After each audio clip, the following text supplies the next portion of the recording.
Okay, so speaking about body image, what is your take on things like, I don't know, pageants, and what's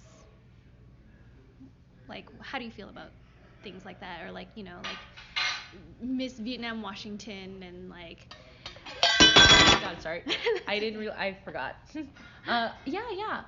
Actually, I was in a pageant my junior year in high school. In high school, I wanted to get the scholarship really bad, and I really was like, and everyone's like, it's a scholarship program, and like, I really wanted to get the scholarship, and my talent was motivational speaking on why we should all do public service. And I totally lost. The girl who played the piano totally won. But it was not surprising. Yeah. but that was my talent, which is like I think I could inspire people. But like, that's so cool. I don't know. I feel like that's amazing that you took a stance like in a totally different direction that is not the norm of pageantry. And it's like I think that's like, and how old were you? You were like, I guess I was like 16 at the time. Yeah, and I think that's incredible to want to still do this to win a scholarship, but instead of playing the piano or dancing some little dance, you were doing this talk on like justice or whatever it was, and like I think that's great for like a 16-year-old to even do, because like you're just like, in high school you're just like, I just want to be cool, right? Or I want to be like, or cool or accepted, or like I want to have like all these friends. And so I think to put yourself out there like that is great. Yeah. Well, it was also demoralizing. I mean, there was this like, every time I hear this song, like dun dun dun dun dun dun dun dun dun dun na na na na na na na. We had this like floor exercise, and like we had these like movements that we had to do. So every time I hear this song, it triggers me back to that time when PTSD. I was like, yeah, totally. So what do I think of these pageants? Yeah, just in general. I mean, for me personally, it's like when you look at Miss USA, and did they kill the whole bikini thing, or are they still doing that? No, I think they're still doing swimsuit. Yeah. Okay. So swimsuits bring me anxiety. Heels bring me anxiety. Yeah.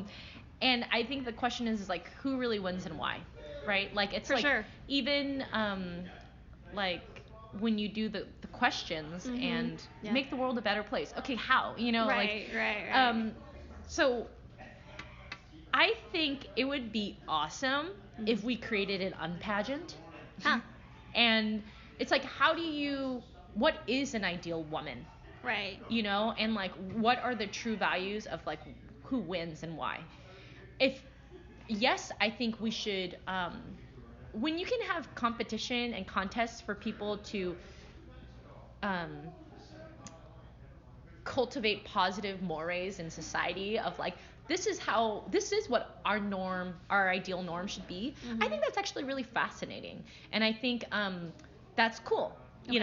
I think the question is what are we really doing when we attempt to do that? Right. And who has been funding them? And who really wins and why? Okay, I think it's like the idea of a pageant is very cool. But the question is what are we perpetuating? Right. So, I know, there are pageants like, like in the Vietnamese American community, like wearing the ao dai and like who does it look good on? Like, I've got a little jelly roll and I'm size 8, like an ao dai is never going to look good on me. And even when I go to Vietnam and get them sized for me and my family looks at them, they always are like, you don't look that good in them. And I like, at this point, I don't really care what people think my body looks like. Like I don't care about, I've come to a place, I think, with my mom's death, it's like how we think about body. I've rejected makeup for a long time. Like I wear it just for shows, just because the light's gonna hit me. Yeah. But like for me personally, it's not like my goal is that everyone wears burlap sacks and doesn't wear makeup and like beauty's on the inside. Like that's not success to me, you know? But I mean, personally for me, maybe I'm just more desensitized to like caring what other people think about me. And I mean, that's always been liberating to me. Yeah. But like I said, like my dad called me and was like, make sure you don't wear frumpy clothes. Like for the longest time, he had to like tell my stepmom to like make me go bra shopping in my 20s. He's like, you should wear bras now. And I'm like, yeah, you're right. Maybe I should. Like I just was just never a value of mine, but it doesn't mean that I'm judging people who it is a value for. Yeah. You know what I mean? Right. But I think when we look at pageants, I think the question is like, who wins and why, and how does it make us feel? Yeah. You know, and For it's sure. like, I think we just need to be really honest about that. Yeah. No, totally. And I think creating an unpageant would be really interesting. You should do it. Hilarious.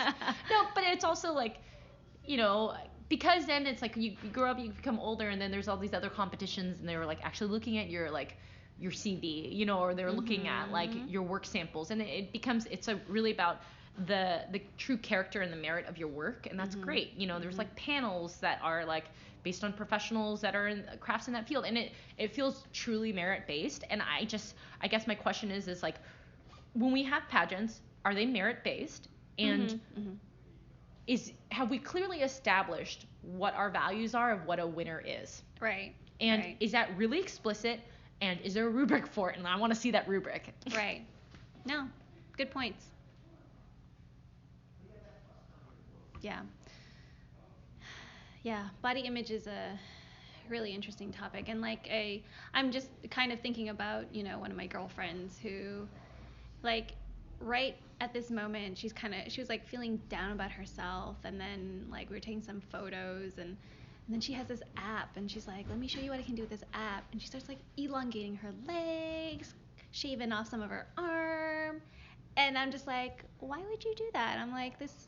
And she's like, well, I just, you know, I don't think I look like that. Like, and she looked beautiful, by the way. She's a beautiful woman. But in her head, she's like, this is not good enough.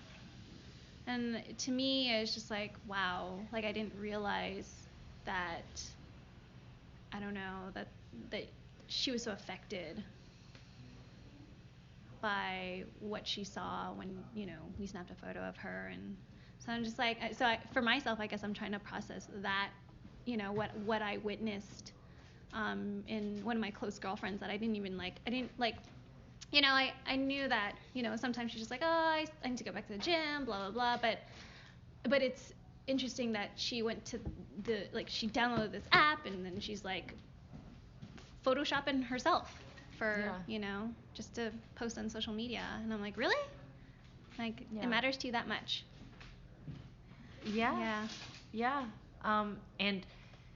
And the real plastic surgery that also results too of like, yes, you know, besides these apps, which is like, I want my eyes to be bigger, or like now it looks like I have makeup on in a certain way and all that, you know, and it's like, I've had plenty of anxiety about my body for years, and I still do, right? But I think it's actually because of the show, and like really looking at like my mom's tummy pictures, and like like really making it how real of her death is, and like all that. Like it's I've been really wondering, like, is it worth it? Hold on a second. Hey, can we get some more hot water? Of course. Yeah. So should I just hand it to you like this? This is really intense. Oh my God, you're doing it with one hand. Wow. And you know, I'll be totally transparent. Like, when I first started dating my husband, and even after we were married, one of our main arguments would be, honey, do you think I'm beautiful? And my love language is words of affirmation, and I would be like, how come you don't say I'm sexy or beautiful? Like, I've grown up all my life being the fat sister or the smart sister, but never the pretty sister, right? My sister Wendy was always the pretty sister. Like, it would be always introduced, like when the you know, my parents' generation, they'd be like, oh, your daughter's so pretty, and oh, she's so smart, you know, or like, oh, she's kind of fat, or her face is kind of crooked, you know, like I guess my jaw's kind of crooked, and it was always, you know, or just, and I just grew up with that and reinforced over and over again. And so you bet your bottom dollar that, like, when I have my partner, I need that affirmation, because I felt incomplete about that. And I would get into arguments with him. I was like, why don't you tell me this? Like, I feel not enough in this way. Like, just, can you affirm me? Or do you really think I'm ugly? Like, do you really not, actually, you can't say that because it's not true, or what? Like, it would be so much anxiety. Like, just the act of being lovable, and like, I would say psychologically, after I got married, and I know most feminists are gonna like roll in their grave when I say this, is like, after I got married, my anxiety about my self-worth actually went down. because my entire life people have been like, no one's gonna marry you if you're a tomboy, if you're independent, if you are loud, if you get scars on your knees, if you're fat, right? Like my entire life it was like trying to deny how I just naturally was. And so I for a long time never thought I was gonna get married. I never thought that everyone would ever love me. Like I thought love was totally conditional for the longest time. And so it's now I've met this amazing man who actually doesn't he really doesn't want me to wear makeup. Like he thinks the smell's gross, and also like when we were getting married, my friend was like, she gave me the gift of fake eyelashes, and then she was like, this is my gift to you. You're gonna look so great in your pictures. And so I got them, and then my husband, the day before our wedding, I woke up and he looked at me. He goes, "Oh my God, your eyes look like you're on ecstasy." He was like, "Can you just take them off?" Like this guy, he doesn't care, and so he's just like a man of less words and more action, and so he doesn't want to like affirm me in this way because he's just kind of like, you are the love of my life. Like you are so great. Like I don't need to say these things to you, but. Thank you so much. Enjoy. We appreciate it. And he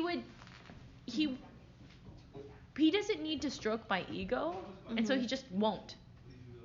And then even though it makes me like anxious about it, and it's taken my own work around my mom and like thinking about her body and my body and like we're the same weight, and also like for me to be a healthy, strong woman, I need to exercise and put good things in my body. And so it's kind of interesting. It's like my own resolve with her and her own body issues and my own body issues as I like talk about hers has changed the way I look at my body, and I feel great.